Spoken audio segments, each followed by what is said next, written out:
Hey, welcome to another episode of the Blackout Tips podcast. I'm your host, Rod, joined as always by my co-host, Karen. And we're live on a Wednesday, ready to do some podcasting. The official weapon of the show is the folding chair, and the unofficial sport, bullet ball. And bullet ball, extreme. So much stuff to talk about. Do you have banter?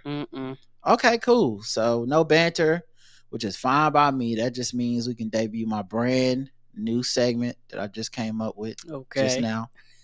Just a second. Wow, Karen, you sound like, what's going on over there? You sound nervous or something. Nope, I'm good. All right, it's my brand new segment. It's called Rod's Love Advice Corner. All right. Oh Lord.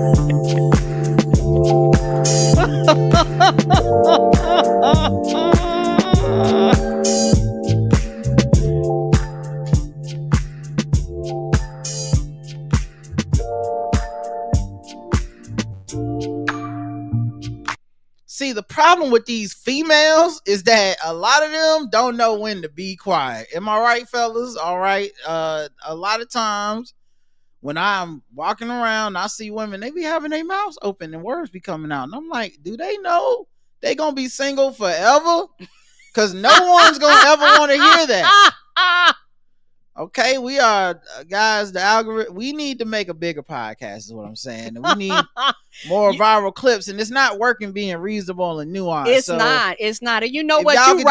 You right, King. You right. Yeah, if y'all could just take 30 seconds of this and maybe clip it somewhere and see if we can get, guys, we're giving up on DEI. No more diversity, equity, inclusion at the Blackout Tips. We're just trying to, it's because of Trump. We just don't want to have any problems. We just want no problems. More listens, and it's just, it's tough out here trying to get these listens. Ain't it though? It's tough out in these streets. Okay, so maybe y'all can help us out. It's just spread me telling people bad advice about women.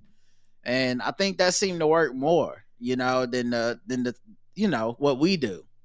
I see who's getting invited and nominated for the podcast awards in the Black podcast space. It's not us. We only been doing it 15, 16 years, guys. We are not on nobody's list. But we've been doing it wrong. Apparently we have. We should have been telling females how to act and shit. Damn. And these niggas ain't shit. Yeah. Let me ask you this. How would you go half on a date with somebody that ain't got a job? Great question. Think about it, because that's what you're doing every time you take a woman out and she won't pay. That's basically you paying for the homeboy. All right. And these days, women don't be expecting to put out no sex like they used to have to back in the slavery days and before they had credit cards and bank accounts and shit. Now they're all woke. All right, good. Clip that, Leonard Brothers. Let's get this. Let's get this rolling. Get this money. Let's make these coins. I wonder who the first person was that said got corny to work as an insult. I don't know. Because they probably had to workshop that. That probably wasn't somewhere where they raised corn had to be like. Well, I mean, like before that they had to be like, because they don't just raise corn. No. So they had to try stuff on people before, like, oh, look at this old potato-y motherfucker right here. Come here. No, nobody. Y'all don't like that one? Okay. Oh, I see. Oh, you with your girl holding hands? You turnipy as fuck right now, boy. No, that don't work. You real turnipy. It was going down to all the 4 food groups. Man, you acting melon like? Is that one? Anybody? Did anybody else want to call people melons? No, just me. All right, just you.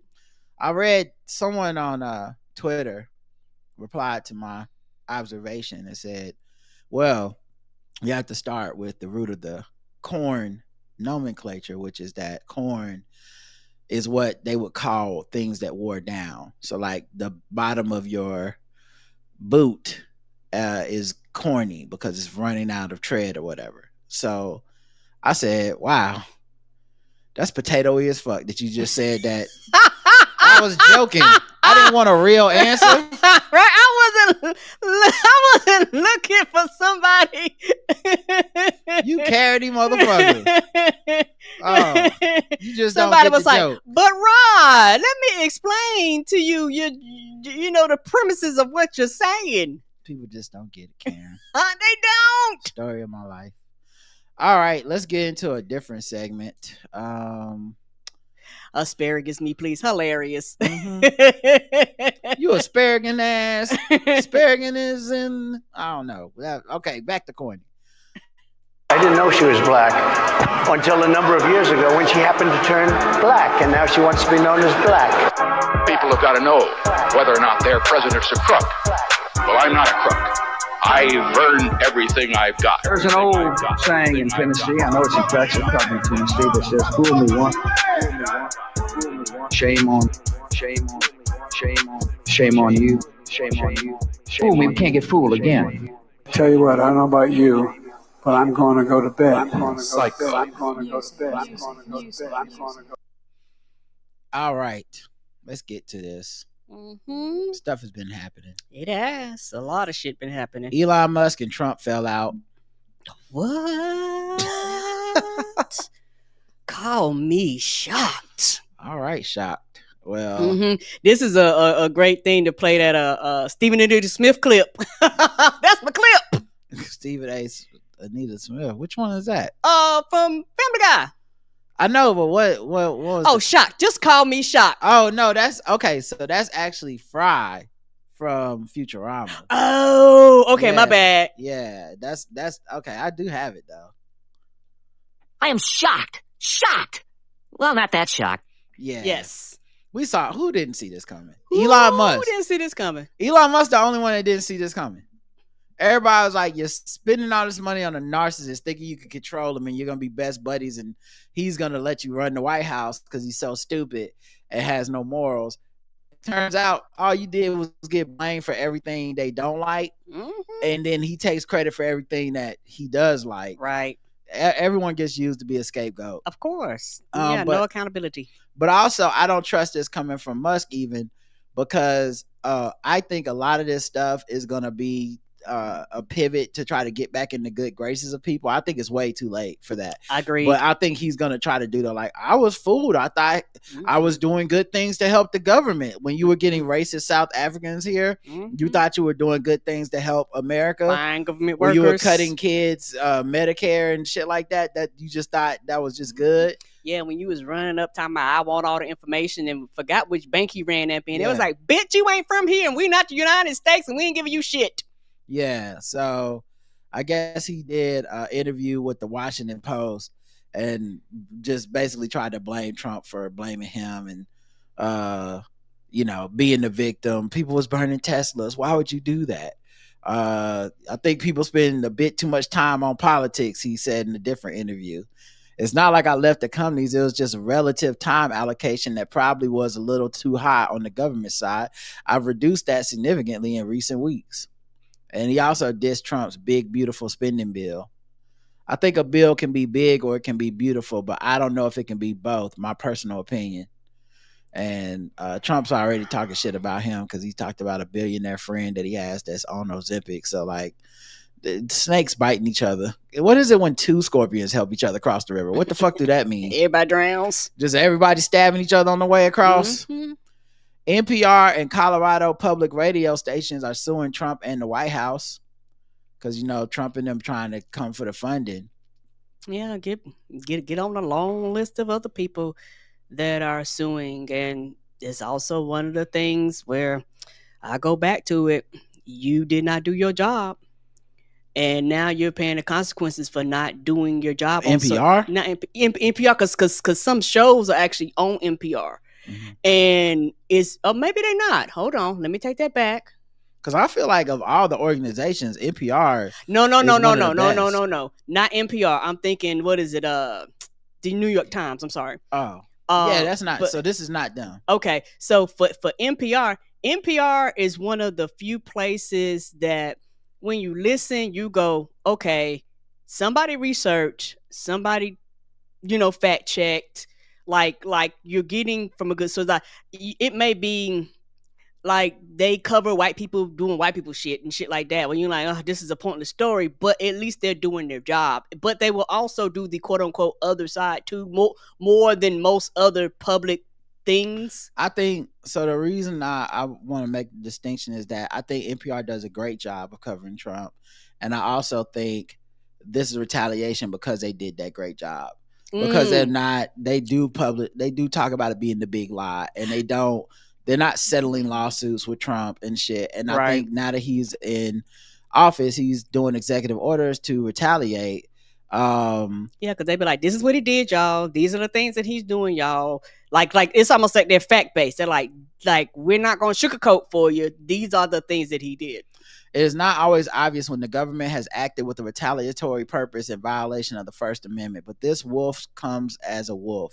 The legal filing from the public broadcaster states, the order targets NPR and PBS expressly because, in the president's view, their news and other content is not fair, accurate, or unbiased. The line about the wolf was drawn from a 1988 dissent by the late U.S. Supreme Court Justice Antonin Scalia. Oh, that's a very strategic quote, because he's an extreme conservative that probably would have bent over backwards for Trump. But they're using his own words against him from his ruling. But yeah, good luck to them. And this is a major case because I think it means a lot for free speech and news in this country. Yeah, and particularly with PBS, a lot of children grew up on PBS and like Sesame Street and all that shit. Like Netflix ended up purchasing Sesame Street. Sesame Street used to be free. Like free, and now it's literally behind a paywall. Yeah. And all jokes aside, Netflix is about that money. So who knows how long it might actually be around when Netflix go like, y'all not profitable, we cutting it. Like, you know what I'm saying? Because they're about that money. Well, isn't profit is like we've talked about this before. Streaming profit is not a way that you can't directly correlate it to anything. Okay. Also, people with kids will probably just hit play on it. Agreed. So it's not, so that's a whole nother area we're not even thinking about. So if you have Netflix and you have that kids thing, there's content on there. You just probably evergreen content. That's some of it is because they're putting the entire 30-year archive on there and everything. Oh, so they put everything on there. Mm-hmm. Okay. Yeah, but I guess I'm just thinking about the kids that paywall might limit their access to it. That's all. But yeah, it's easy. This don't have it. You know what I mean? Agree. Yeah. Like agree. I know Netflix is the big bad guy to a lot of people, but in this case, when they're cutting the public resources, it's going to be private. It just is. Like when the government is withholding the tax dollars we spend and saying you can't have this, a company like PBS has no recourse. Right. You got to start either selling shit out, or the production companies have to start working directly with for-profit services. And this was the goal. The DOJ asked Supreme Court to allow rapid deportation to countries where immigrants have no ties. Meaning, instead of saying you're from El Salvador, you're here illegally, we're sending you back to El Salvador, it would be you're from who gives a fuck, and we're sending you to wherever we find to be convenient. Just get the fuck out the country. Mm-hmm. I think what's very interesting about this is, how is this not a violation of other people's, not just the rights of humans, but these countries? Like, do other countries want these people as well? Are they like, cool, bring them here? It just seems like a weird thing. And under Trump, I don't trust that it won't become retaliatory. And because if Republican senators would send groups of migrants on buses to what they consider to be Democrat stronghold cities, right? If they're willing to do that, how can you say the president, who's one of the pettiest, ridiculous people, and the people around him who are some of the most corrupt, evil people, how can you say for sure that they wouldn't send you guys in France are saying bad shit about how we handle immigration? Oh, Canada got something to say? We're sending El Salvadorians to Canada now. Like, I just don't trust that they would. Yeah, they just start showing do up this on with planes. any amount of professionalism, courtesy, or humanity. Right. And it's also one of those things because I'll just say they count on quote unquote you doing the right thing. So when these people show up, you're gonna be like, oh, okay. And versus you being like, fuck that and fuck you and take these people back. Yeah. So I mean, Yeah, I don't know, man. This, you can't trust this administration to do the right thing. Ever. So it's always kind of scary whenever some shit like this happens, because it's like, and keep in mind, this is whoever they're saying are immigrants that are here illegal. Whoever they're saying. We really do not fuck, like they don't want due process. Right. So they don't want judge oversight, and they don't want to have to be beholden to sending people to the right country. The signal is so loud. It's not even they're just saying what they're gonna do, and there are people that are still like not understanding how dire this moment is. Right. Until all of a sudden you separate from your family and you're in another country, you don't speak the fucking language. Yeah, and you like, but I had my papers. Okay, so did other people, and that didn't stop us either. The CDC ends COVID vaccine recommendation for healthy kids and pregnant women, which I think makes it for just kids that are sick and people over 65 as far as the program where the government pays for it, I believe. I don't think this, or not even the program, it's the recommendation from the CDC.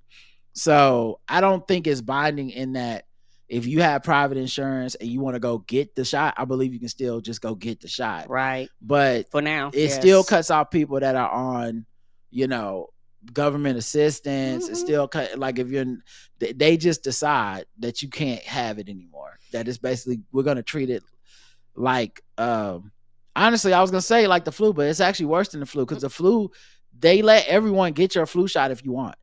Like they don't restrict the thing to like, it's just people don't get it, but they don't say like, oh, you're 40, you can't get a flu shot. You need to be 65 if you're using Medicaid. Yeah, and what's so fucked up is there's going to be a huge spike in COVID in children. Because naturally, even prior to COVID, naturally children breed sickness. They just do, because they're growing up, they're touching shit, they pummeling shit, putting fingers in their mouth, they're around each other, they breathe like they're just just germs. And so getting these shots matter. And what about the children that are immune compromised? So now I go to school with somebody else who doesn't get these shots, and now all of a sudden I'm sick. I'm taking it back to my family members, so I could die from because people fail to realize that this shit does impact children too. Everybody consider adults, but it has to be very, very stressful for children to go to school under these situations. We just sent children back and was like, get it together, kids. But they were fucking traumatized like we were. They have PTSD. They had family members that died, classmates that died, teachers that died, and we expect them to go back to school like everything was okay.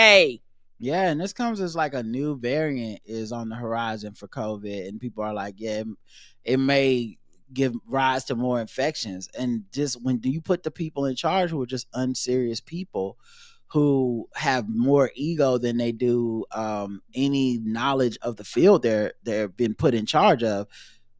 This is an extremely dangerous situation. And I worry for all of us. Yeah. And particularly, like I said, with the children and pregnant women, because you already are susceptible because you're pregnant, type of thing. And it was very hard to convince a lot of pregnant people to take the COVID shot when it first came out anyway. And so it's one of those things to where I do not see this ending well for anybody. And I will continue to take it as long as I can. Whatever it is, I will continue to take this shot. It's just scary because like Robert F. Kennedy Jr. is tweeting about it. You know what I mean? This is your Secretary of Health and Human Services. We shouldn't hear from him. You know what I mean? Like, what are you doing? We are now one step closer to realizing POTUS's promise to make America healthy again. And I just want to emphasize on the make, because I really think maybe someone else has brought this point up, but I this is the first I've never heard anyone make it, so I'm just making it for what it's to me seems like the first time, but I'm sure it's been eight years with this slogan, so whatever. But it's the make in that Make America Great Again. It's capital Make, MAKE, and not because make is in like enthusiasm, but as in like a demand. Yes. And I think even this is a demand, because what I believe they think motivates humans is pain and anguish and strife, and not charity, not humanity, not support. They think that makes people reliant and weak, right? And so their whole thing is, well, we won't have any vaccines. Now everyone has to stay in shape or drink alkaline water, whatever it is that RFK Jr. believes makes him immune to COVID and he'll never get really sick or whatever. But that's just not how people work. No, that's not. There's gonna in the same country that sells Big Macs on every corner. Right. You're not gonna end up with this and then every McDonald's went out of business because everyone in the country realized they couldn't get vaccinated, so everyone wanted to be in tip-top shape, and we decided to do that. Not to mention, of course, even when it comes to funding for people who literally have disabilities and other things that wouldn't allow them to be in this shape. RFK Jr. sounds like a eugenicist. Like he does not sound like a person who believes these people are part of our society and should be protected. He's like, they're not contributing, we should get rid of them. We let these people be in charge. These fucking these guys who sound like Nazis, we let be in charge. Yes, we did. And I look at the populace, and I look at the voting populace, and I look at the people that didn't vote. You will always be held accountable to me. Excuse me, I don't want to hear nothing else. If you set your ass out, you are just as accountable as the people that voted for Trump. Trump he throws American business American businesses into chaos with a $44 billion basically executive order halting all student visas. Yeah, because he does not care. He does not. And this is the president that businesses voted for, thinking he was pro-business. Yes, they did. They voted for him, and all those tech bros at his fucking inauguration because they thought, well, the way he rules will help me exploit the workers even further than I am. And he's been throwing a monkey wrench in their shit too. He's a chaos agent. Yes, he has. And I remember a while ago, I forgot who wrote in. Somebody wrote in. They was talking about Trump running again and how, he's not that bright and he's not that smart. And I said this, and I will continue to say this.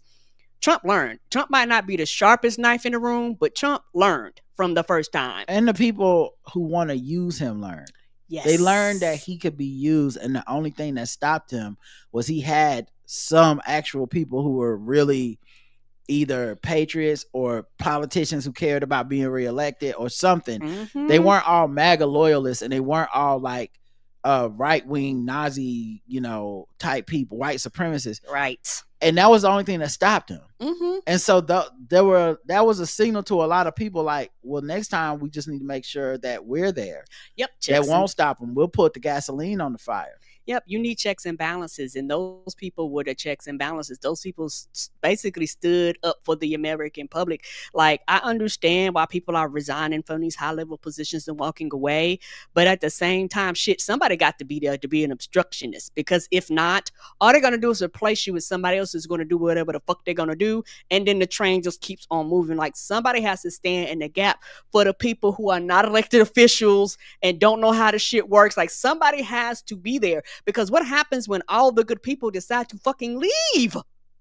He also, Marco Rubio said that they're going to be doing social media screening and vetting of these people. So they're looking for these students' social media, probably to see if they are anti-Trump or liberal or pro-Palestine or something like that, just so they can keep them out of the country. Right. That shit should not matter.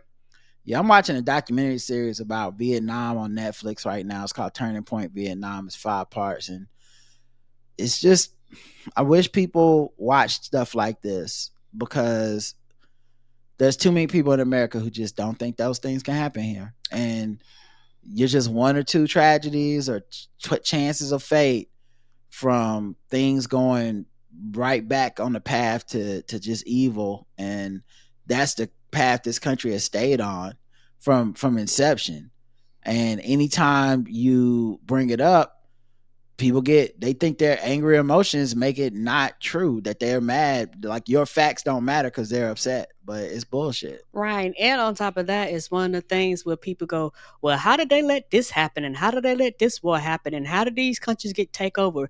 Bitch, we're in the middle of it. We are literally in the middle of the shit happening. Dictatorships and all this shit that, all the historians have been warning us about for years and decades and shit like that. And people are like, we are ripe for these things. And people go, well, how did this happen? It happens from people not caring. It happens from people sitting out. It happens from people thinking that their vote doesn't matter. That's how it happens. It happens for people not being considerate and caring about their fellow American. That's how it happens. It happens from racism and misogyny and homophobia. That's how it happens. And it can happen in your face because it's happening in real time. People don't see the results of it, but eventually the results will be here, and we have to live with the consequences of the choices that this country made. And then the next generation is going to be like, but we can't believe that, they let that shit happen. I can, because history repeats itself if you don't know it. Mm-hmm. Last one, because we are pretty mad, guys. Okay, I tried to keep it in, but I did too. I'm so sorry. Obama's female Secret Service staff caught in a shameful brawl outside his $8 million DC mansion. Uh-oh. Who the fuck be hiring the Obama Secret Service? I just need to know. Yeah. I want to know who hires them too. Didn't somebody have like rendezvous in his fucking house when he went there? Yes. Like his Secret Service was getting hoes in one country, doing drugs. Now they fighting outside the crib. Like, what the fuck is happening? This is not Bella Noches. It's upsetting me in my home, girl, because we feel like, well, damn, if you can't go to Bella Noches, where the hell could you go? Where can you go? Where can you go? Like, what are y'all doing? This ain't Sexy Red. Y'all need to get back to motherfucking doing your jobs. Y'all at Kaya now. I don't fight. I don't argue. I just hit that bitch with a bottle. Right. I hit that bitch with a bottle. Bitch, you are an FBI agent, a CIA agent. What the fuck is this? It happened May 21st at 2:30 a.m. An audio before the fight shared by Real Clear Politics reporter Susan Crabtree. I feel like Real Clear Politics is 100% going to be some conservative bullshit, but whatever. But it says one of the Secret Service agents was reportedly heard calling for a supervisor as she threatened to attack her colleague.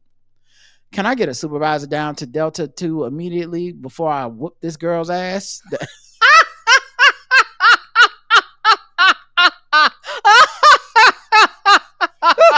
That's when they go send somebody immediately. I don't know what's happening down there, but y'all need to go check on Sheila. Sheila has lost all decorum, and table's about to be moving. It is an emergency when somebody talk to you like that. When they open the clock and they switch like that. And she said it into her wrist on her sleeve too. You know she did. Can we need somebody down to Delta 2 immediately? I'm finna whoop this girl's ass. Over. So it's like official record now. Right. A Secret Service spokesperson said the fight came as agents were on duty. It's unclear if the Obamas were home at the time. The individuals involved were suspended from duty, and this matter is the subject of internal investigation. The Secret Service has a very strict code of conduct for all employees, and any behavior that violates the code is unacceptable. Given this is a personnel matter, we are not in a position to comment further. Yeah, dog. Whatever. Everybody gone. You and the person you fight. Everybody gone. What are we doing here? What is happening with that Secret Service? In Martha's Vineyard, like one of the Secret Service dudes had hoes come over. Like, what is happening? And why is that okay? Why is it okay? What? Oh man, I wish I knew who the agents were. Cause I'm like, I want to play like somebody black. I want to play guess the race, but I don't want to assume nothing negative. I feel like if a black woman made it to the Secret Service detail, you worked hard to get that job. Would have to be even more professional than anybody else. And then it's like, well, I don't know. That sound like black people talk. It's like, wow, whoop this girl's ass. It's like, I speak that. Mm-hmm. I can't say that too. I think they have video of the fight. But it's dark and it's nighttime. It's like night vision or something. Okay. But I guess this is them fighting. I can't tell. Oh shit! I can't tell the race from there. I don't know, guys. You guys look at the context clues. Can y'all see any race? I can't see anything. I don't know. Can I say I hope it's not us? I hope so too. Is that okay to say? Is that okay with my fingers crossed? Don't be one of us. Please be them white people. Don't be out our group. I mean, come on, man. It comes a year after Secret Service agent Michelle Herzog, who is white, who was assigned to then Vice President Kamala Harris, was removed from duty after she got into a physical fight with her fellow agents. What? What is happening at the job? Is it just the black people who Secret Service agents be fighting? Is that it? What is happening at the job? Your job is stressful. You can get hit with a bullet at any time, and we out here brawling. Now I want to write a whole TV show called The Secret Service, and it's just Secret Service, but it's like The Office. It's like people eating people sandwiches out the fridge. Yes! Somebody microwaving fish. Like, I'm gonna shoot this motherfucker. I don't care if the president is here. Somebody make sure Eagle has landed before I whoop this bitch ass. She was armed. Her weapon remained in her holster until she was disarmed by her colleagues. She was handcuffed and removed from the terminal. Yeah, it said she began exhibiting aggressive behavior. She tackled the senior agent in charge of security detail and began punching him. Oh no! The Secret Service was overhauled under Trump as his own agent Curran was installed as a new chief soon at the Butler shooting. So after that shooting at him, so I don't know what's gonna happen. But man, what? Stop it! What are y'all doing? Right? What are y'all supposed doing? To be somebody? Right? The Secret Service can't be fucking brawling out front. Stop it right now! This is stupid! This is absolutely ridiculous! Get! It's my girl! Get out of here! We are adults! And this is ridiculous! Cut the crap! Yeah, that's ridiculous. Ain't it though? God damn. All right, let's get into another segment. Let's see what we want to do here, guys. It's been a while since we did some LGBTQ news. Let me see what you want to be. You better move your body. You better move your feet. And I want to groove. Show me what's cool. Riding, caring, baby. LGBTQ news. They're trying to take us down, but we still around. We lit. They're trying to steal a shine, but we on the ride. We lit. You can't do what we're about to do. We lit.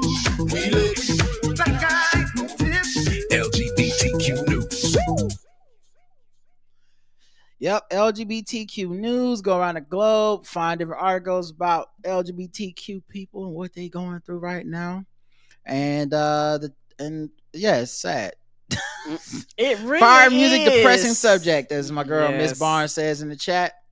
Let's see. How about this? Twice as many Americans. Most Americans won't change their buying habits if a store or brand sells Pride merch. We know. Right. You ain't telling me shit I don't know. We know. I walk in that bitch and spend my money like normal. That's why this shit is so whack. Right. That's why letting the culture war be won by Trump and them, or people taking the win for Trump as a win for culture war shit, is sad. That's why it's fucked up. Because what does that mean? So most people won't give a fuck. Nope. They're just gonna go there and shop. Right. You selling the product and I want to hear my money. Most people do not care.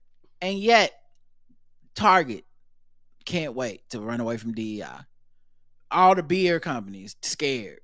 Like, just ridiculous. But yes, of course most people wouldn't care. And I feel like those who do care and those who would shop there because of it, it won't offset each other, because obviously those who do care will be a higher percentage because they're just, they're hateful.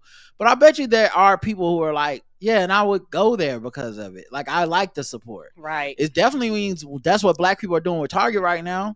And Target is feeling the burn. Yeah, but when Target didn't even realize they had it like that. But when the DEI stuff they were doing was working, black people were like, yes, I want to shop here. A lot of black people went out their way to go to Target to buy certain products because they was like, well, I know I can get it at Target and support these. And not only was it black people, it was like a collection of it's black people, it's LGBTQ people, it's women, it's Latinos, all kinds. Everybody, they hit everybody that is a marginalized person of some identity or whatever with the fuck your dollars. And so yeah, they catching it from a lot of people. Black people seem to be taking most of the credit, but I mean, I've seen Latino people taking credit. I've seen LGBTQ people taking credit. Because a lot of people are boycotting at the same time. Yes, not and it matters. And it's also one of those things, to me, you talked about it. They did not realize the group that they were trying to cater to is not enough to sustain them. They never were. Not just not sustain them. Not just not sustain them.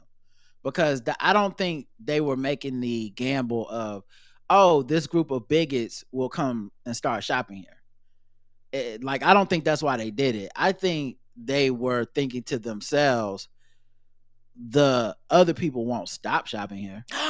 Okay, almost like, what choice do you got? Because it's not like these hateful places that are anti-Target because Target had Pride merch are gonna be like, well, they don't have the Pride merch. Everyone, let's go buy some Target stuff. They're gonna stay like they're petty grievance fake victims. They're gonna forever say fuck Target, no matter what Target would have done after that. Agreed. So they don't take victory laps. They don't, and by victory laps I mean they don't like. Kid Rock shoots up cans of whatever the beer is. He doesn't then go out and buy a keg and start drinking and go, we won the culture battle, guys. No more gay stuff for that. So anyway, all that stuff to say, it's an even dumber decision. Because what you're fucking around and finding out is we will stop fucking with you. And now you can't just flip the switch back on. But yeah. Now you're trying to do everything you can to bring us back. And people are like, no, bitch, it's a fuck you. I don't even know what all they're doing to get us back. I think they met with Sharpton. Yeah. Other than that, I don't know. I got more stuff in fucking with black people that they just recently did that would make you think it's the opposite. So we'll get to that. No problem. DC gets the longest Rainbow Street mural ever as the city decks itself out for World Pride. Okay. I'm glad. Good for them. I think it's interesting because, I feel like a lot of people are upset that they took down the Black Lives Matter mural. But I guess they're still holding it down somewhat as a progressive city, and it's not like that Black Lives Matter mural helped at all. Taking it down helped at all because Trump and them don't give a fuck about that black city. I know they do not. The book I'm reading now is called, I think, Black Broadway, and it's about DC, like this area of DC they call Black Broadway, and how it was formed and the history of the city of DC and all that stuff. And I mean, like everything, you know it without knowing it, but it's just like everything down south, slavery. Yep. Like the it's White just House, all slavery. All that shit was people died because when they first got there, it was treacherous and trees. It was terrible. So they basically had a bunch of slaves build a White House and break down them trees and shit. A lot of people died, injuries and shit like that. So, when people say the White House was built by slaves, that is a fact. Yeah. And also just like people coming up from the South during the Civil War, they were just basically putting black people anywhere you could store black people because that's how many people was escaping the South to try to be free in the North. And people was dying of sickness. They were in these camps. They was in these they put black people in a fucking prison one time, not as prisoners, but because they had nowhere else to house them. Right. They were in prison, and the other half of the prison was Confederate soldiers that had been, stopped during the war that had either surrendered or got captured. So like this is just a fucked up time, and that location and that history of blackness there is checkered. But anyway, all that stuff to say, it's interesting they took down Black Lives Matter, but then it's like, we're gonna have the longest pride thing, and I'm like, man, I wonder how black gay people feel in dealing with that juxtaposition of like, okay, so y'all didn't want to stand up for Black Lives Matter anymore, but yay, Pride March, longest road ever. It's like, well, how long till you erase this and abandon this fight? Yep, they will as well. Yep, they will. Trump say something, put out executive order, tweet about it. That shit'll go away too. Yeah. Let's see. Attorney General threatens doctors with 10 years in prison for providing gender affirming care. Attorney General Pam Bondi, who has a long history of opposing LGBTQ plus rights, issued a memo to the DOJ telling employees to investigate and prosecute cases of minors assessing gender affirming care as female genital mutilation. There you go. Now the thing is, I'm pretty sure this isn't happening. Right. This isn't happening. And they do stuff like this where they're like, we will not give government funding to any school that forces people to get the COVID vaccine. It's like there are 0 schools in America that are doing that. Right. And definitely 0 that are taking public money to do like they're taking public money, right? But you'll write that executive order, you'll write that memo, you'll tell the press that, and it doesn't matter that it's not happening. It signals to a certain type of conservative, like, look at my kick-ass president. Mm-hmm. He ain't doing shit. Yeah. So yeah, it's, you know, you're not gonna find kids that are getting like Trump said, going to school as a boy, coming home as a girl and shit. You're just not gonna find how that works. But it just doesn't seem to matter. They're not worried about the truth. Is the point. Agreed. Let's see what else we got here. GOP candidate handwrote a note into a bill to denounce marriage equality. Virginia's lieutenant handwrote. You didn't even type it up. So all of a sudden I'm reading. All of a sudden I'm looking at cursive. The fuck is this? Virginia's lieutenant governor, who is the GOP candidate for governor this year, included a handwritten note denouncing same-sex couples marrying when moving a bill about marriage forward last year. The Virginia Senate passed the bill, and Earl Sears, that's her name, Winsome Earl Sears, and she's running for governor. So I hope Winsome lose some this November. Right. Remember that name for people that's voting out there. So she put in she put a handwritten note in this bill. As the lieutenant governor, I recognize and respect my constitutional obligation to adhere to the procedures laid out in the Constitution of Virginia. However, I remain morally opposed to the content of HB 174 as passed by the General Assembly. So it's passed by the General Assembly. But I don't know if they saw the note or not. Or if how does it even make it official? Bitch, it ain't in the documents. Oh, I don't know that it is official. Oh, okay. They're just saying she did that shit anyway. Oh, I about to say. Like, okay, so you object, but you recognize you have to uphold the law. Winsome is not a conservative, said Casey Flores, who founded the Log Cabin Republicans of Richmond. She's kind of a theocratic totalitarian. She actually does care what people do in their bedrooms, and I think the Republican Party is largely past that. Buddy, do I have news for you and the other Log Cabin Republicans? They are not past that. Republicans don't. Yeah, if they're not Republicans, why would they care about IVF? Why would they care about birth control? Like, why would they care about these things? So yeah. That's how much she hate gay people. She had to handwrite the shit in there. Like, I would also like to say, still hate gay people, even though we gotta uphold the law. Making up bullshit, no excuses. They're not a Republican. Bitch, what are they then? Right. That's that. He ain't no man if he put his hands on you. And like, wait a minute, he's still a man. What he sure is. About? He's a full ass man. What are you talking about? That's still a man. You can't just take them out of being a man. If I say that man hit me, and then the police go, ma'am, if he hit you, it wasn't a man. We're looking for a little boy. Motherfucker, he was 6'5", 210, right? Like, you better find this motherfucker. All right, let's get into other stuff. Let's see. Maybe let's do some just regular ass news, guys. Okay.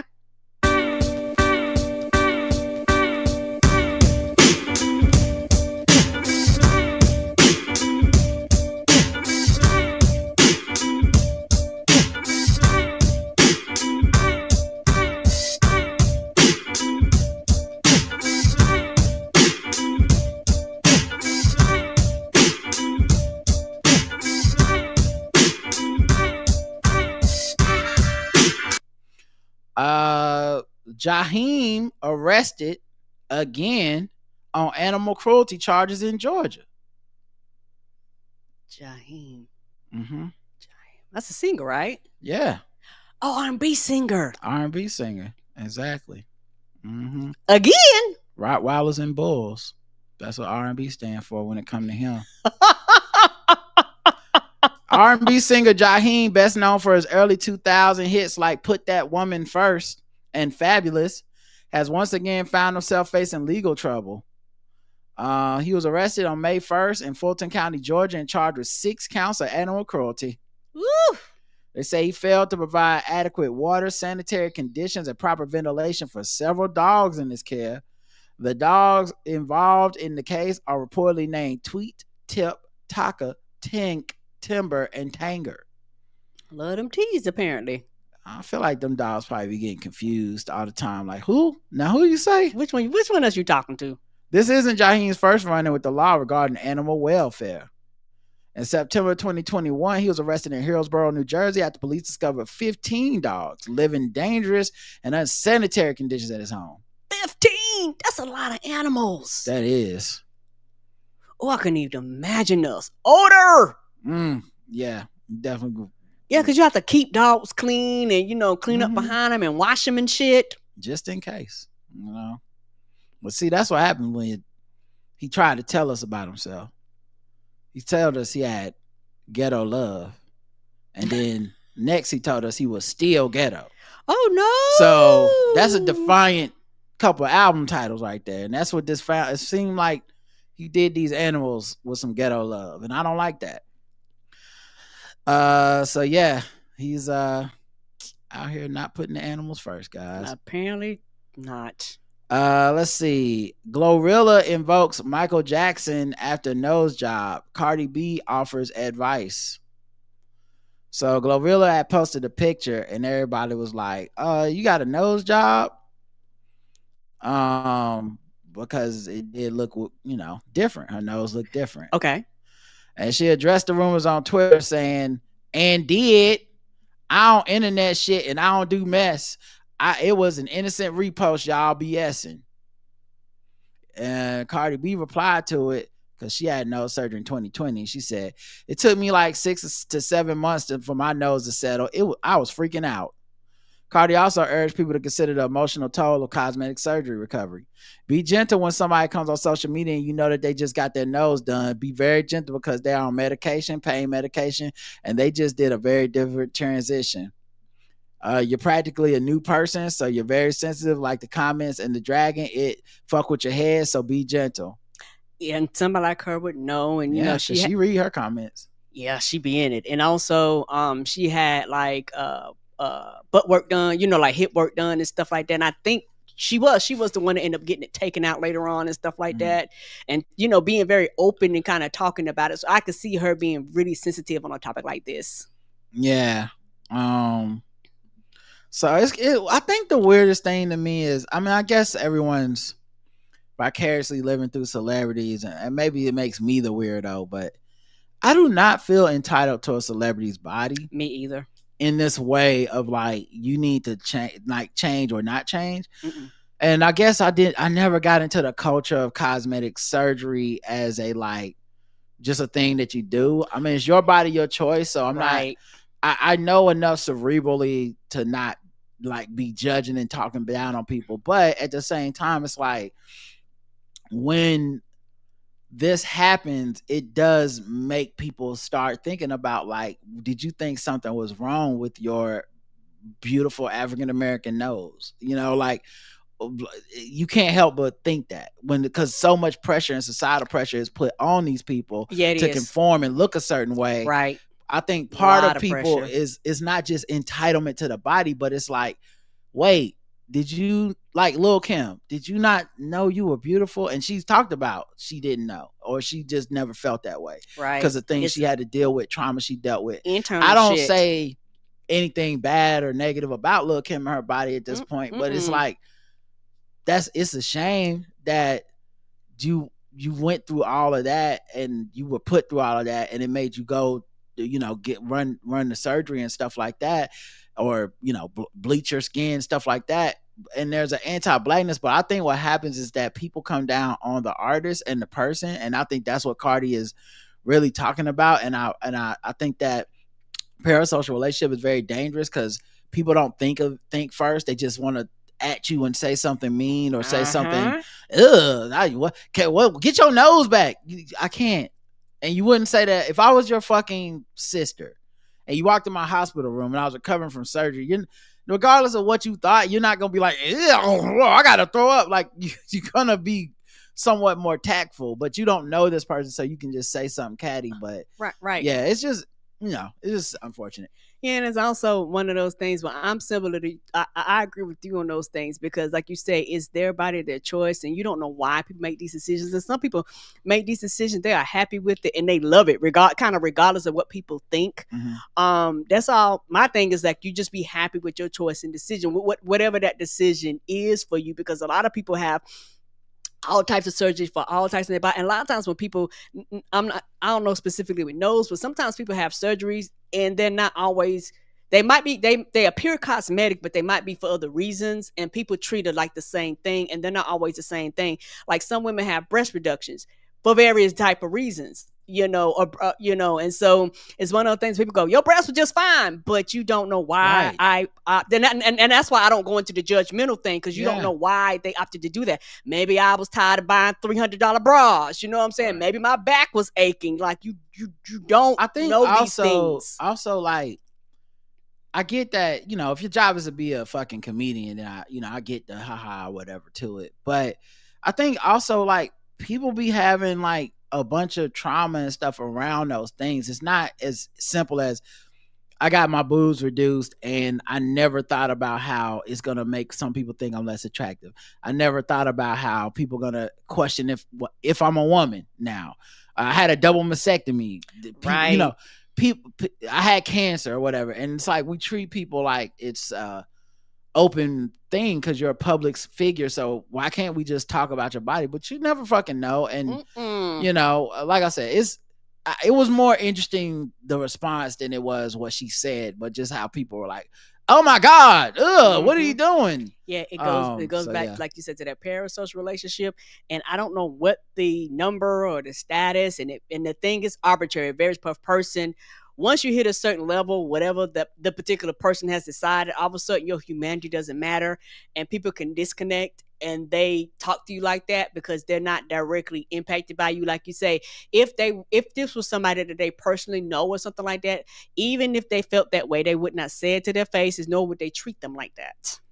SZA defends Megan Thee Stallion against harassment over Tory Lanez case. Good. Yeah. She said, I'm actually so shocked at the amount of people fully comfortable bullying a woman that's proven to be a victim of assault, she said on Instagram. She followed up with even sharper words. The density! 5 exclamations. I'm actually so shocked at the amount of people fully comfortable with a woman who that's proven to be a victim of assault, like out loud, where other people can see you, laugh my ass off. You finna be stupid out loud?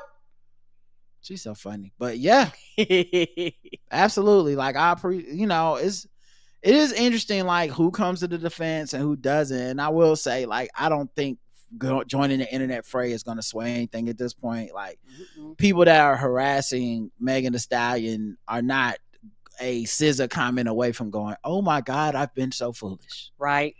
But it's good to see like somebody at least having her back, because I feel like a lot of industry people have either been quiet or just they don't want to deal with the harassment and the pushback of those like Tory Lanez bots and toxic dudes and all this shit. So I think a lot of people think Tory Lanez did do it and are just like, but I don't want to get involved because I don't want y'all in my mentions. Right. A lot of people are like, leave me alone. Yeah. All right, let's get to another section. Let's see. How about what I want to do next? I guess we can do some white people news, maybe. How about that? Let me pull up my white people news music. See what these whites are up to. White people news, we're bringing egg salad to the barbecue. We might be problematic or a little bit dim. That's so really harsh on our fragile pieces. White people news. All right, white people news. Wait, this thing is not working right. Just showing me all the news. Okay, here we go. The Chucky star, the guy who starred as Chucky. Okay.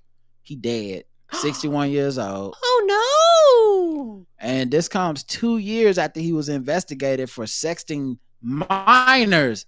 That's right, Karen. Oh yeah. No. Oh no. Yeah. No, it's still yeah. Get him out of here. He's gone. Still no. Dead. Get out of here, you child sexting evil doll. You didn't have to be the fucking the thing in real life. No, out here chopping kids up on the movies and in real life. Get out of here. Get out of here, Ed Gale. His niece said some nice things about him dying, but that's not what we're here for. She said he was the fun uncle. A little too fun, you ask me. Ed Gale is taking his final bow, is now headed into the afterlife, she wrote. Ed hitched a ride to California when he was 20 years old with $41 in a dream, and he never looked back. Okay, the AI write this? Come on. That's not how people write about people dying that fast. Right. He lit up the silver screens in cult classics films like Howard the Duck and Chopper Chicks in Zombie Town. Now, you know he did not light up the silver screens with the Chopper Chicks in Zombie Town. Ooh, what is that movie? That's not no cult classic. Can you even find that? I bet you that's probably only on Betamax. That's Cult 45. Shout out to people that know what a Betamax is. Shout out to people that know what Cult 45 is. Ain't that the Earning truth? himself some serious street cred at every con he attended, which he never stopped bragging about ever. Over the course of his career, he appeared in over 130 movies, TV shows, and commercials with his wide range body of work. He leaves behind a legacy full of questionable lighting and amazing one-liners. She went on to reminisce how his love language was sharing his love of the entertainment industry and the magic of Hollywood with his nieces. This is white people news because, like, this man was accused of something that pretty much ends people's careers, and then it's like, he was a wonderful man full of eccentricity. Right. He loved walks in the park to look at the children by the slides because he was such a good person. He loved golfing by the playground. I bet he did. He loved being at cons with all those sexy, sexy children. He was a big fan. What the fuck? Oh man, like this supposed to be one of them shameful deaths where you just like post 3 months later, like, we buried our uncle 3 months ago. Mm-hmm. You tell everybody afterwards. Jennifer Lopez sparks controversy kissing male and female dancers at American Music Awards. Okay. Oh, we are so back. Hello, 90s, my old friend. Mm-hmm. Is the Me Too moving over? We back to problematic 90s kissing people on stage. Did they agree to this? I hope they did. She won, let's see, while the American Music Awards on Monday night, while opening it, not only did the Grammy Award winner perform 23 songs within 6 minutes. Goddamn. Whoa. Was that a song? That's the song a minute or less than a song a minute? 6 minutes, 23 songs. Yeah, that's what? I didn't say 7 songs. 23 and 6 is a lot. Yeah, that is. It's like a song every 15 seconds or some shit. Okay, that's why I said less than a song a minute. What is happening here? She was out here just... more than a song a minute. My bad. I said less. More. Don't matter, Karen. It was just... That's not the point I was making. Anyway. What'd you say? 3 lyrics from each She must have been track? like, don't be fooled by the lyrics that I got. I'm just Jenny from the block. Ja Rule song. Okay. On to the next me and Shakira. Like she didn't have time to do the lyrics and the song. She just No, she didn't. She just was saying like the titles or who she worked with. The Puff Daddy one. This ain't that song. It's a different song because I don't have much time, y'all. I don't got time. Ain't it funny? Yes, it is. On to the next song. Yeah. She stunned fans after sharing some steamy kisses with a handful of her backup dancers along the way. Midway through her performance, she began dancing to Teddy Swims' Lose Control.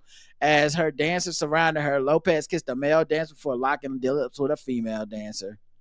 You know she just did all that so she kissed a female dancer. Because it was like, listen, I'm scared to be too controversial. I don't want to go all the way back to the 90s. So yeah, her fans loved it. I'm glad they did. This performance will live in my mind rent free. So good. Kick things off, never look back. That glow, that energy, that presence. She is in a league of her own. Others wrote things like, she's vulgar. That was like, not kissing, not J-Lo who be out here wearing thongs and shit, kissing people. Right. I can't take How this. How dare they? I tuned in with my dick in my hand, but I didn't expect the gay agenda to be forced down my throat. I thought the choreography was satire, to be honest. Cringe. Celebrities in attendance were just as stunned. How cool is it to have a total superstar like J-Lo hosting the AMAs? Tiffany Haddish asked the audience after Lopez. Tiffany Haddish? What? She back? She is back, buddy. She all the way back. Okay, so I have a theory. Is Tiffany Haddish the first person to kind of make it in the Nick Cannon status where she's black canceled, but she not white canceled? No, she is not.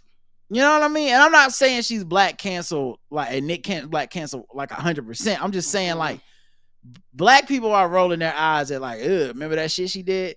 But I feel like I turn on TV often to see Tiffany Haddish up to something. Just on Hollywood Squares doing stuff. Doing something. Like it don't matter that the her online team is don't working like her. overtime. They were like, we're going to get you back in the spotlight, She keep bitch. a check. Yep. Anyway, just from the opening number alone, Jenny from the Block got all her steps in for one day. She got all her kisses in. Save a dance for me, J-Lo. You ain't the only one out here single. She joked because you gonna work being single in there. You know that's what she do. So yeah, that's what the whites are up to. J-Lo and the AMAs. Also, a bunch of people won AMAs, but it was Billie Eilish that took away all the trophies. Okay. They were saying a lot of celebrities didn't come. Who's they? Who's they that was saying that? Oh, the articles I was reading was saying that I thought you was talking to some people or something. No. I want to talk about it. Like articles I was seeing online was like a lot of people like skip because a lot of artists are touring right now, so a lot of them kind of Beyonce's touring, Kendrick's touring, Tyler's touring. Eilish didn't attend. Oh, okay. She didn't attend, and she won 7 awards. Ooh, racked up. I think it was every award she was nominated for, she won. Oh. Yeah, she got included Artist of the Year, Album of the Year, Song of the Year, Favorite Touring Artist, Favorite Female Pop Artist, Favorite Pop Album, and Favorite Pop Song. Oh, and didn't even come. Beyonce, who also wasn't there, got 2 awards for Favorite Female Country Artist and Favorite Country Album. Yeah, she touring somewhere. Her wins marked the first time the 11-time AMA winner had been recognized in the country music category. SZA won awards for Favorite R&B Song and Favorite Female R&B Artist. Even though Eminem also couldn't attend the show, he took home awards for Favorite Male Hip-Hop Artist and Favorite Hip-Hop Album. Damn. I never did go look at the numbers for that because I don't really do numbers, but that's the thing about Eminem. Sneakily, he be up there. Like, it's very sneaky. And, like, I know hip-hop has gotten old, but the white boys are now white men that used to listen to Eminem. And I feel like he still has a level of appeal. Yeah, they still love him. With those type of folks. And I wonder what them sales and stream numbers was. And if he was, like, while we was up here debating about his place in hip-hop and all this shit, but no longer listening to his music, I wonder how many people was like, yeah, I listen to it. Because every once in a while, I'll see, like, a white dude share something on social media with, like, an Eminem lyric or from this a song from his album, and I'll be like, oh yeah, I guess people did listen to it. Yeah, like somebody said that song he did with Jid. I love that. That's one of my favorite songs on the album. Fuel. I listened to his album. I mean, I don't have the hang-ups other people have about him, but I listened to his album, and for me, it was like amazing backpack underground rap essentially. Like, and I don't mean that even as an insult. I just mean that's the style that it is. It seemed like he kind of stopped trying to make anthems as much in these big tour albums. Right. And now it's a little more insular. But anyway, yeah, surprised by that.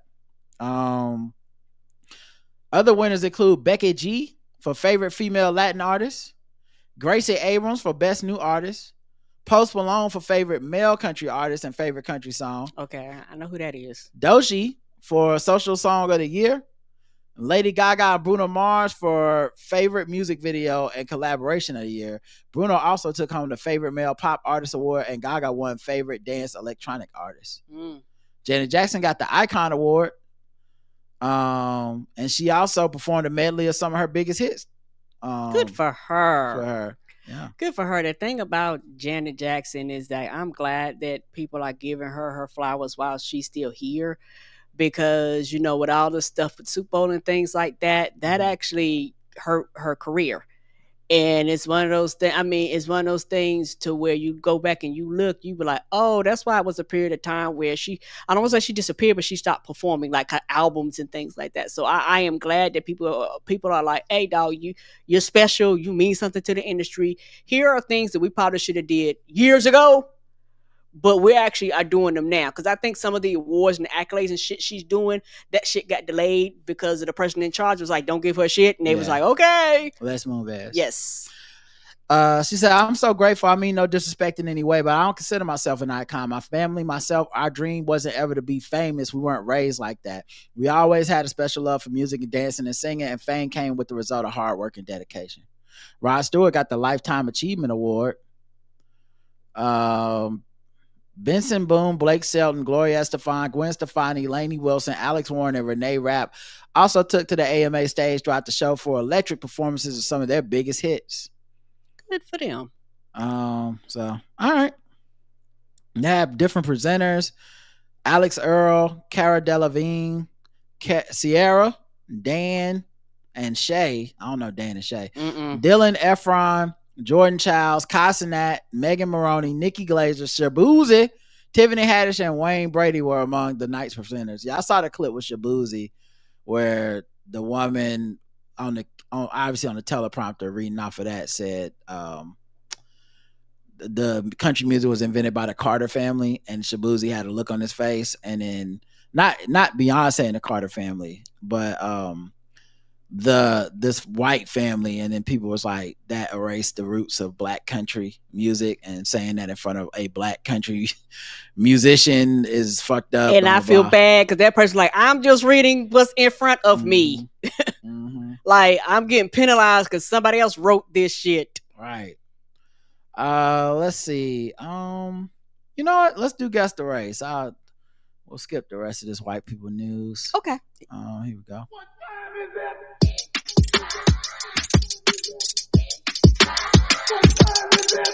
It's time to guess the race.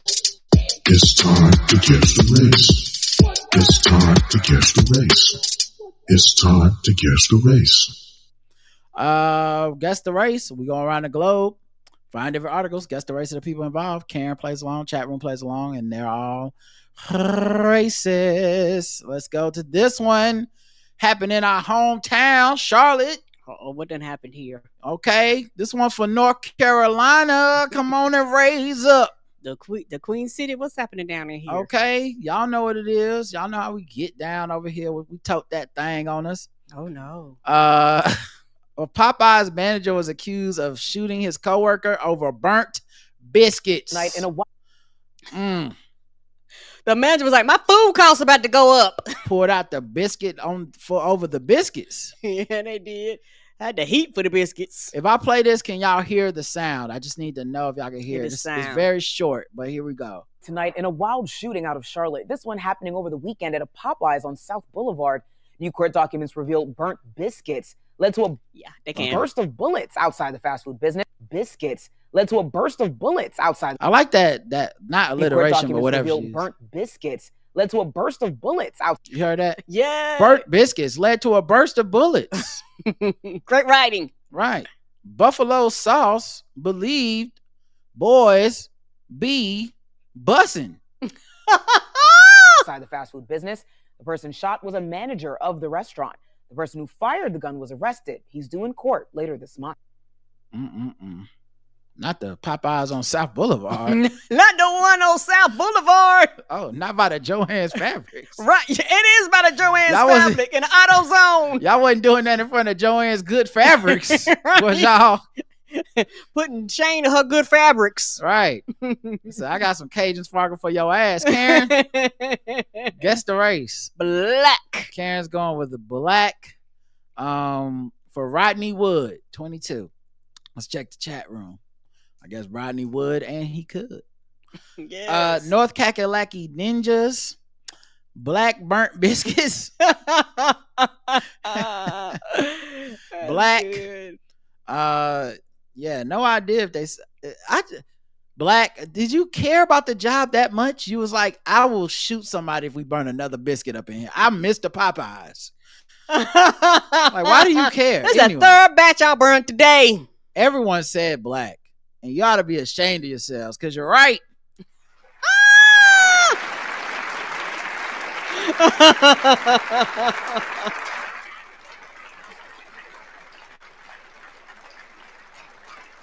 All your racism is being rewarded.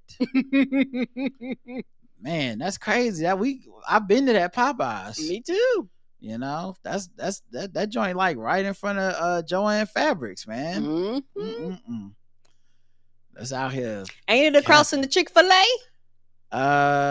Yeah, and that's the one that's not even that good. Mm-hmm. Y'all was, but that might be why he was trying to improve the quality. He's like, do you know why it's not good? Y'all in here burning biscuits, right? But not today. Clack clack on my mama. This is why we got the lowest rating in Charlotte, right? We about to improve the Yelp scores around here because y'all gonna be yelping. Let's see. Man arrested after following police through the city. Oh, and that, I'm gonna be honest with you. That's not how that's done. No, that's not. You're not gonna follow me. I'm gonna follow you. Yeah, you supposed to. Yeah, what? Yeah, that makes sense. That's like those Russia jokes, you know. In Russia, follow police or whatever. I yes. But yeah, he was arrested after he allegedly followed an undercover detective through Indianapolis, reportedly believing that the detective was an op. You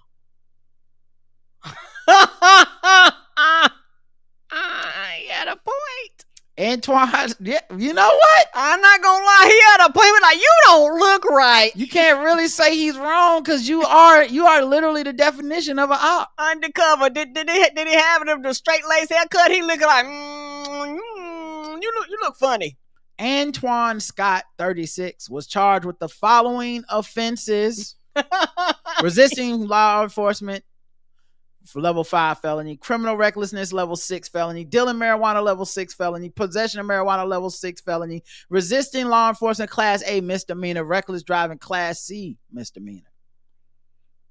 Authorities with the Indianapolis Crimes Gun Task Force were conducting an investigation when Scott allegedly mistook an undercover detective for a member of an opposition group. Oh, someone's gone to Urban Dictionary.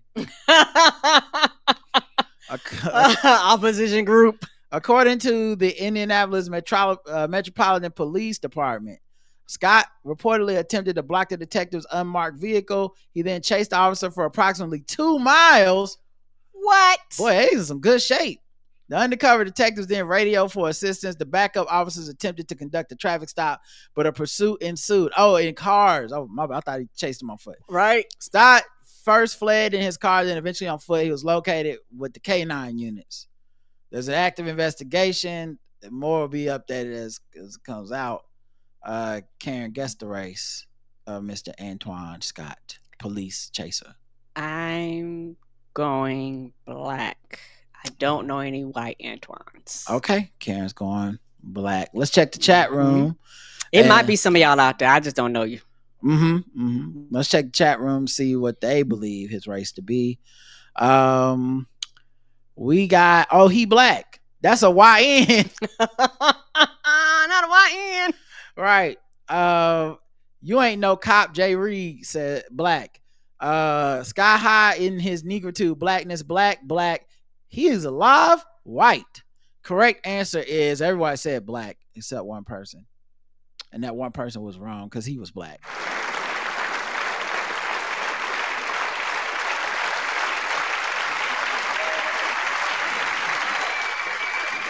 And the rest, one person did say white.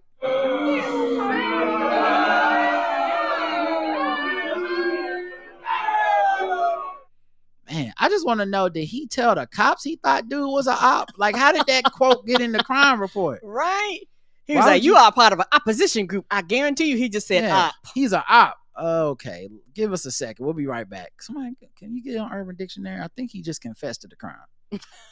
I'm not 100% sure, but something's wrong here. When he said no cap, can y'all look that up? Because I think he's saying he's not lying. Right. I don't know. Is that lying or not lying? Let me know. All right. You're 2 for 2. Yay! That the bitch was white! I ain't racist. How can I be racist about anybody or anything in my life? How can I? Call them niggas. Just call them niggas. It's time to get gold chain wearing, fried chicken and biscuit eating, monkey ate baboon, big thigh, fast running, high jumping, spear chucking, 360-degree basketball. Maryland woman busted for Miss Piggy meltdown. Allegedly hit a kid over a fat joke. Did she call her Miss Piggy? A Maryland woman was arrested in Florida after cops say she beat up a kid who hit her with a very juvenile Muppets-related burn. Christy Crampton, a 46-year-old from... What's so funny? Christy Crampton. Crampton. Oh, I thought you meant like the Santa Claus, not Santa Claus, the dude that's opposite of Santa Claus. I thought you was like, is she related to him? Oh, Krampus. Yes. Yeah.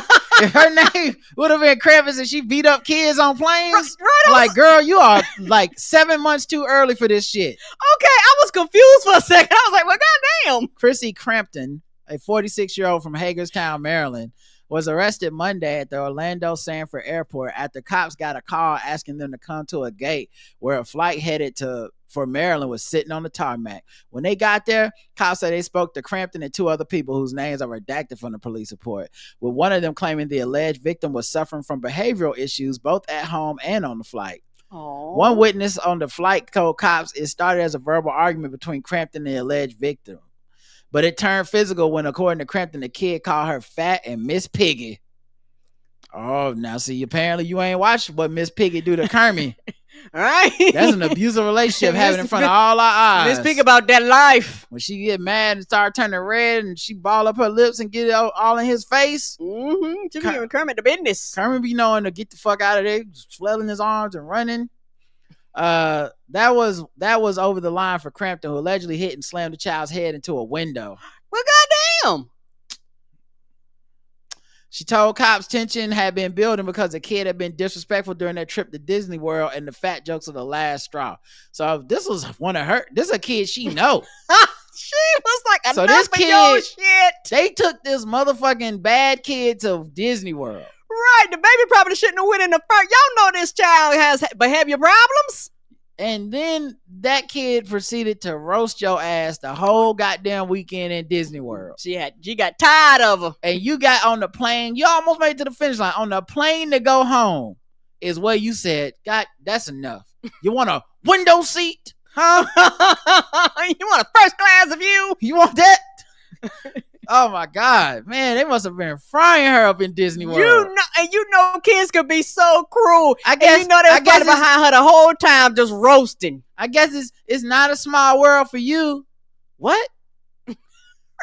Who are you talking to like that? She claimed this child started shoving her arms off the armrest when she took a phone from him, and that's when the alleged violence erupted. Crampton was arrested and charged domestic cruelty towards child abuse, causing no great bodily harm, but she was released without bond because it's Florida. It's unclear. They're like, that's barely a crime here. We normally just give you a $20 fine and make you go to a class online. Right, online. It's unclear what her relation is to the child, but because it's domestic charges, they either related or live together. What if it's her kid? Enough of those fucking jokes, Jeremy. Right, I've been wanting y'all trip. Do they have a Maxie Mouse? Because you not a Minnie Mouse. Okay, you got one more time. I done told you. You got one more time. You know she was probably cussing at the baby the whole time. Right. So yeah, guess the race of Christy Crampton. I'm going white. Karen's going white for this one. All right, let's see. Sheila told me the kid was mine, but he looked just like Dennis. That damn Dennis White. Yeah. Sheila told me the kid was mine, but it looked just like Dennis. That damn Dennis. Oh, that's my show. Right, that's my song too. I love that song. You get the run. Bad boy. Bad boy. You want it? Yeah. You want it. That's my jam. Stephen and Smith, my favorite Smith. Piggy be pink. Is it me or does Christy Crampton sound like the name of Miss Piggy's rival for Kermit's Love? White. Hagerstown, bumfuck Maryland, gotta be white. Miss Piggy karate chopped the fuck out that kid. White. Hagerstown, white. What if she really resemble Miss Piggy? Oh. What if he's like, be quiet, Miss Piggy, and she's just like, stop roasting me for being fat, and he's like, what are you talking about? Or as she's like, stop roasting me for being fat. It's not funny. The kid's like, what the fuck can I say? Right. Hagerstown equal white. White rage, white. Rewarded with Disney for being bad equal white. Oh, that's some good deductive reasoning. The correct answer is white. Yeah, only white people take a bad kid to Disneyland. Child, that's too expensive, bitch. You acting the fool. You stand at the house. Now, let me tell you what's fucked up about this article. They got the picture of her. Look, after she been crying. No makeup on the scene. But why they put the picture of Miss Piggy up in here? That's fucked up. Ain't it though? So that because I really am looking at the pic. If they wouldn't have put this picture in here, I wouldn't have thought about it. But now I need to hear her talk. I like to see it. The judge, maybe that'll be her defense. If I was her lawyer, I would have her come to court dressed with the Miss Piggy blonde wig. Yes. In a sequin gown. And I would be like, look, I'm going to need you to talk like Miss Piggy. It's the only way we're going to get out of this. Talk like Miss Piggy. And when the judge will be like, oh, you know what? I can see why you would be offended. It's fucked up. He know that's some type of disability or something that you look like and talk like Miss Piggy. Let's go to the last thing, guys. Sword ratchetness, and wrap this bad boy up in a bow tie.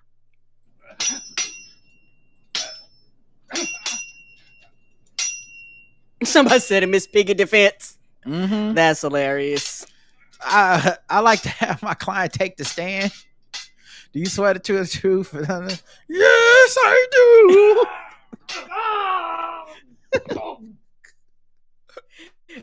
You turn around, if you want to be real good, you turn around and have all the Muppets beside her while she's sitting there beside her lawyer. Mm-hmm. Yep. Look back and like Fonzie's back there. Yes, in the back of the courtroom. We're gonna have Gonzo as a character witness. Yes. Oh shit.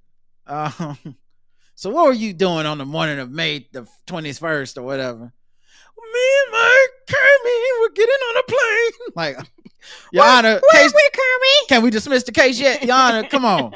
The kid is guilty. They didn't need to do that. A sword-wielding motorcyclist threatens a taxi driver on Sindhu Bhavin Road. This happened in Medabad, of course. A motorcyclist brandishing a sword in Sindhu Bhavin Road in the early hours of Friday escaped after threatening a taxi driver. Well, damn. And damaging two vehicles.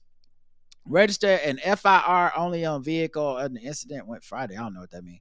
The complaint, Rohit Bardwad, a taxi driver from Krishnanagar, was driving his cab on Sindhu Bhavin Road around 1:45 a.m. on Friday. You know, they always say like it's fucked up because like if you're an immigrant and you come from India, you can be like a medical doctor, but because America is racist and don't respect your education, you got to come here and drive a taxi. Yep, they don't honor your degrees and shit, right? But you know what that means, Karen? What? And I just thought about this. Indian taxi drivers in India must suck.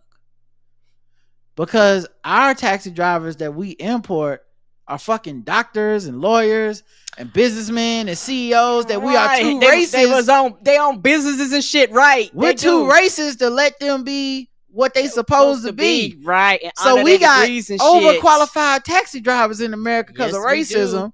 But back in India, you just a regular ass taxi driver. That's what you do. That's what you do. You're not applying no extra degrees to it or nothing. You just you dropped out of high school and you drive taxis. Right. I'm just saying. They might be better at it, but they not as educated. I know that much. They are not as educated. You ain't got no degrees on your wall, no PhDs when I go up in your taxi office, which you don't have. You just got a regular taxi license like every other schmuck.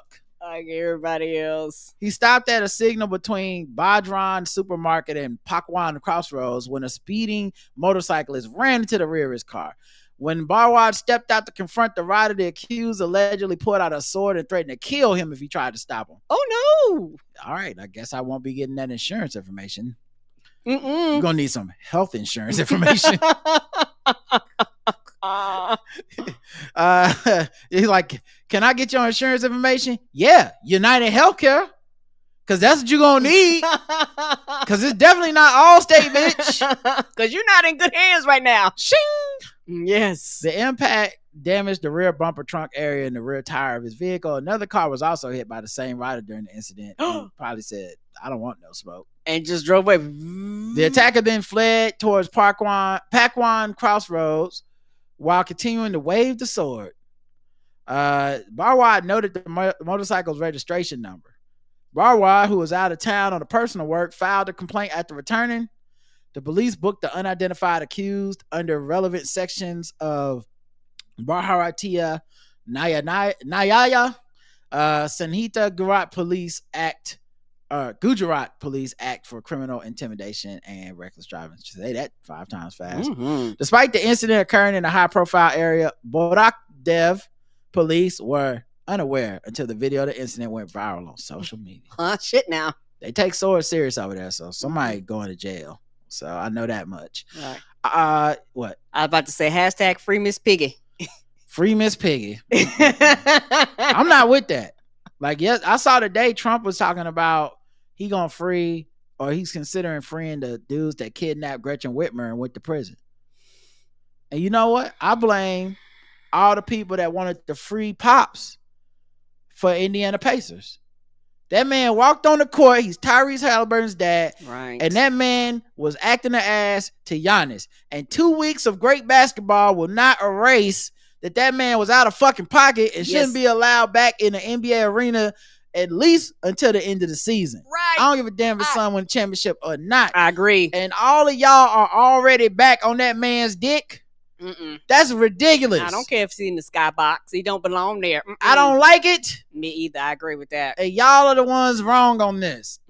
And because of that, now Trump want to free the people that kidnapped Gretchen Whitmer. I want off of this ride. Stop it right now! This is stupid! This is absolutely ridiculous! Get out of here! Get out of here! We're adults, and this is ridiculous! Cut the crap! Bye, everybody. Until next time, I love you. I love you too. Mwah. Y'all have a good rest of your night.